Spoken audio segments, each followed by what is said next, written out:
Hello, fellow artists. This is Linda Riddle, and it's a good time for art. We're going to focus on color today, especially on mixing color. By the time we're done, you'll feel much more confident about your ability to mix almost any color you want using just a limited number of paints. In our last class, we started to explore color and began to learn how we can use the color wheel as a tool.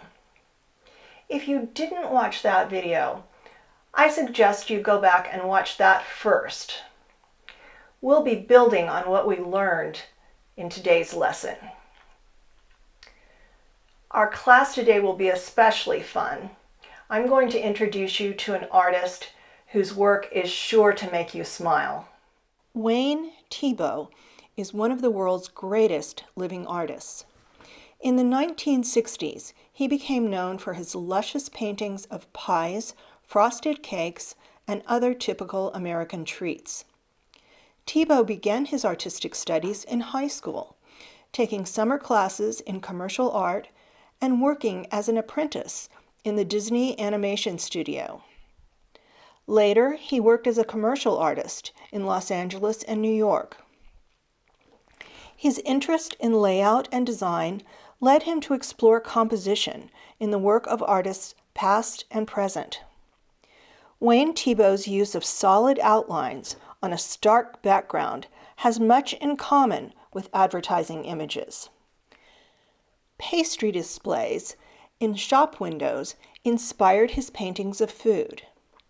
He focused on the simple shapes of the objects, like round cakes and triangular pieces of pie.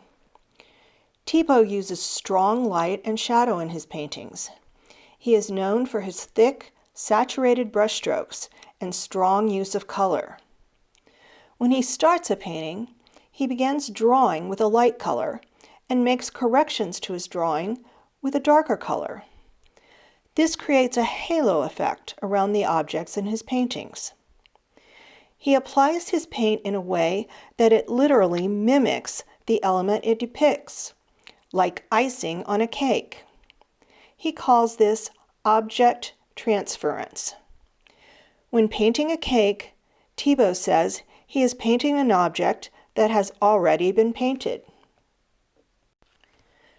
Besides being a busy painter, Wayne Thiebaud spent much of his time teaching art to younger artists. Even if we were not lucky enough to be in his classroom, we can learn so much from looking at his work and exploring his painting techniques. On November 15th, 2020, Wayne Thiebaud will celebrate his 100th birthday. I hope someone bakes him a cake as beautiful as the ones he has painted. We'll be mixing colors today, so let's go back to our trusty tool, the color wheel. In our last class, we learned that the colors across from one another on the color wheel are called complementary colors, and that they almost vibrate when they are used side by side. You may have noticed some vibrating complementary colors in Wayne Thiebaud's paintings. Now I'm going to show you another exciting feature of complementary colors. When you mix two complementary colors together, they neutralize one another. They create a dark neutral. In other words, they make brown. This will come in handy when I'm mixing a color for chocolate frosting on a cupcake I'm going to paint. This is a little chart I made mixing complementary colors. I got various shades of brown when I mixed each set of complementary colors. So if you're mixing brown for a specific thing, you might want to try different combinations to see which brown will work best for you. I think the orange and blue mixture will work best for my chocolate frosting. You can even get more than one brown by mixing the same two complementary colors. This brown has more orange, and this one has more blue. This is a great color for dark chocolate. This is what happens when I mix just a little white with the browns I made. And this is a lot of white with a small amount of brown. When you mix white with colors, it's called a tint. Wayne Thiebaud used lots of tints in his cake paintings. Finally, I'd like to share a helpful tip based on what we've learned about complementary colors today. We know they make brown when they're mixed. When you're lining up paints at an easel, that information can come in handy. When I'm working with young children, I arrange the paints like this. I know the paints will be mixed. That's an important part of the learning process. But since I don't want the colors to turn to mud in the first 5 minutes, I never put complementary colors side by side. Instead, I put analogous colors adjacent to each other. In other words, I place colors beside their next door neighbor on the color wheel. I didn't put white in this illustration, but you can put it anywhere. White plays well with all the colors. This is a little cupcake I'm going to paint. I love the way Wayne Thiebaud uses strong shadows in his paintings. I'm going to cast a stronger shadow on the table by using a desk lamp. If I turn off some of my other lights, the shadow will be even stronger. I can adjust the size of the shadow by moving my desk lamp around. You don't have to have a cupcake for this lesson. Wayne Thiebaud painted all kinds of everyday objects. Any kind of fruit would work great. I might try painting this lemon. This sugar bowl makes an interesting shadow. Or I could just line up some of my art supplies. Gather together all your supplies before you start. I have all my colors on a paper plate, but it's also fine to have them in paint cups.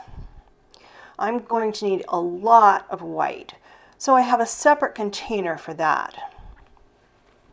I have small paper plates for mixing most colors, but I'll need a lot of brown, so I'll mix that in this container. I'll just keep adding orange and blue until I get a dark chocolate brown.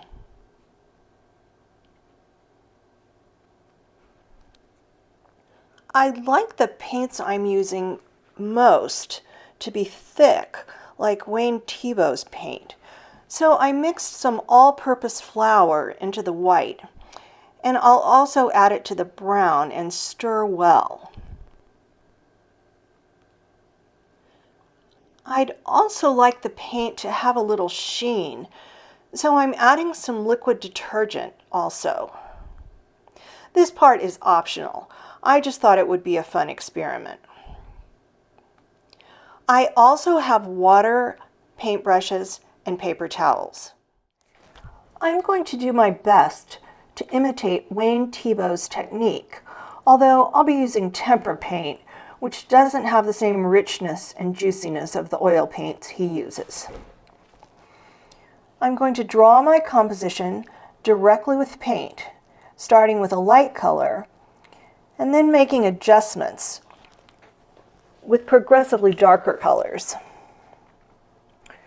Right now I'm just looking at the cupcake and I'm picking out the basic shapes. It's almost like a cylinder, and I'm just drawing in the basic shapes. Later I'll try to put in more detail with a darker color.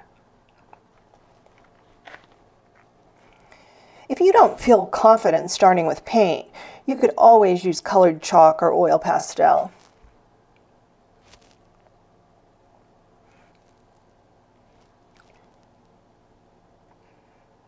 I'm even going to draw an outline of the shadow that's cast on the table by the cupcake.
I'm going to try to be pretty bold with my colors. I noticed how many different colors Wayne Thiebaud used in his cake paintings, and even though the wrapping of this cupcake is white, I'm going to just play around and try a lot of different colors on that. If I don't like something, I can let it dry and paint over it.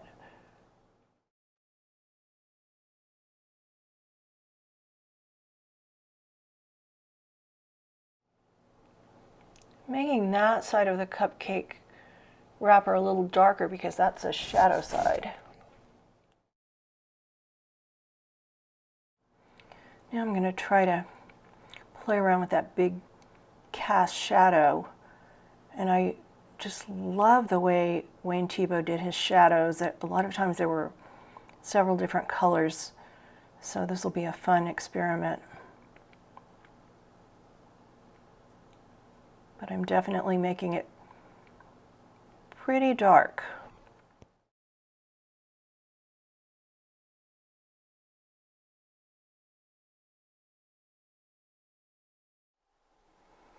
Now I'm going to try to tackle that frosting.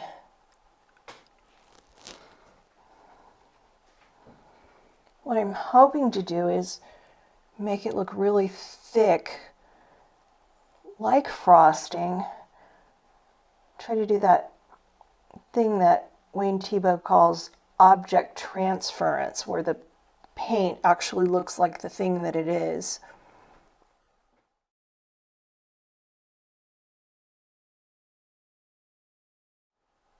It helps that I made that paint thicker.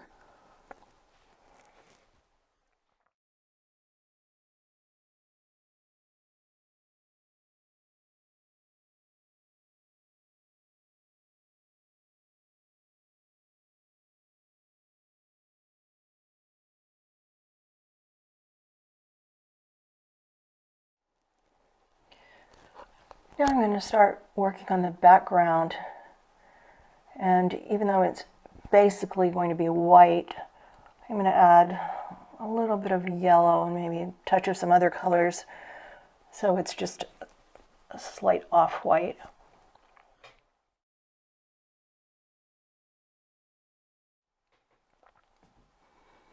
One thing I love about Wayne Thiebaud's paintings, especially if you get the opportunity to see them in person, are the edges around things. The way he comes up to the edge with really thick paint.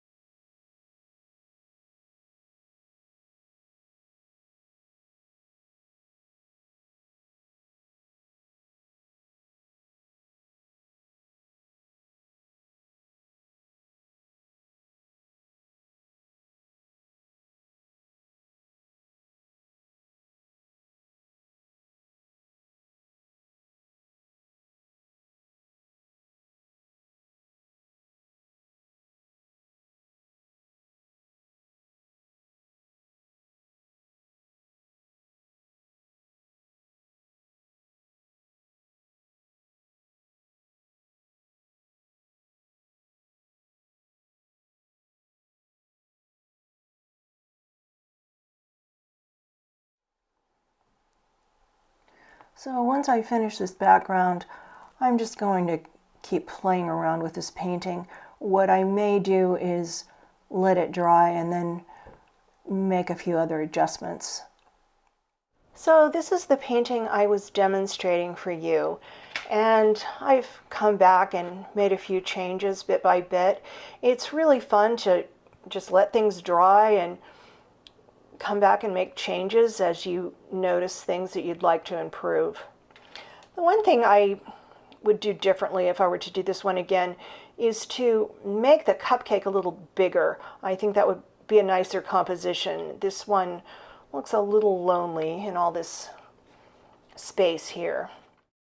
Here's one that I did where I did fill up the page a little bit more, and I like that composition better.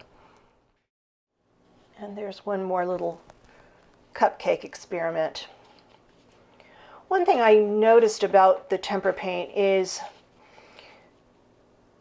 even if you add liquid detergent to try to make it shinier, it comes out very matte. So you don't get that sparkle that you would get with an oil paint. And it's interesting because when the paintings are wet, to me they look much better than once they dry, they sort of lose a little bit of their vibrancy. Here's a lemon that I did.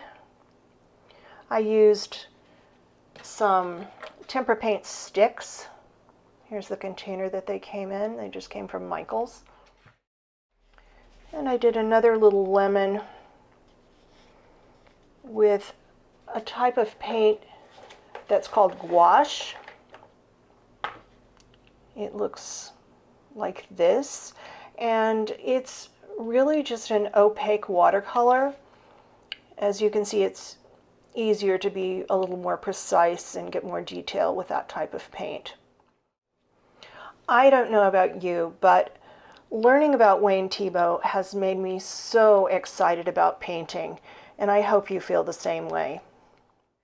Thank you so much for joining me today. Share your artwork with all of us at #GoodTimeForArt. I look forward to seeing you soon. Remember, I release a new video the first and third Monday of every month. If you enjoyed this video, give it a like and please subscribe to my YouTube channel. That's all for today, but remember, it's always a good time for art.